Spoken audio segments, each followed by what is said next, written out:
करते हैं उस मोमेंट की जब आपको ये रियलाइज़ हुआ कि शायद मुझे डिप्रेशन। स्कूल के बाद स्पोर्ट्स के बाद मॉडलिंग के बाद एक्टिंग, और मैं काम करती गई। और एक दिन ऐसे आया 2014 में, जी।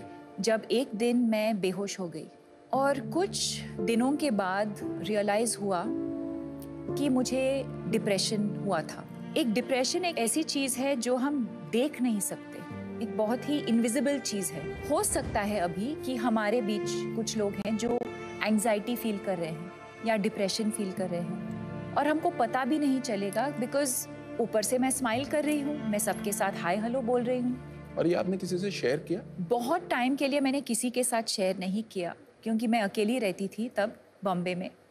और फिर मेरी मम्मी आई थी बॉम्बे मुझे मिलने, और कुछ हफ्ते वो मेरे साथ रह रही थी। और जिस दिन वो लोग जा रहे थे वापस बैंगलोर, तो मैं रोने लगी। तो उन्होंने कहा क्या हुआ, किसी ने कुछ कहा, कुछ काम पे कुछ हुआ?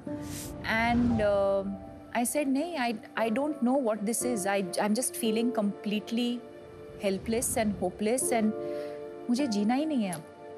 तो I was very lucky in that moment that my mother realised, और उन्होंने कहा कि एक साइकोलॉजिस्ट को फ़ोन करते हैं। हमारे देश में बहुत स्टिग्मा होता था मेंटल इलनेस को लेकर, मुझे कैसे हो सकता है? कि मुझे कैसे हो सकता है, या अगर मुझे हुआ भी है तो हम किसी को बताएंगे नहीं। जैसे ही मैं बात करने लगी इस इलनेस के बारे में, I started feeling so free, so light.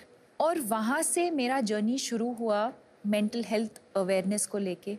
Depression, anxiety, stress कभी भी किसी को भी हो सकता है। जैसे श्री नरेंद्र मोदी जी ने उनके किताब एग्जाम वॉरियर्स में भी लिखा है, एक्सप्रेस नेवर सप्रेस। हाँ। It really takes off a lot of weight off your shoulders.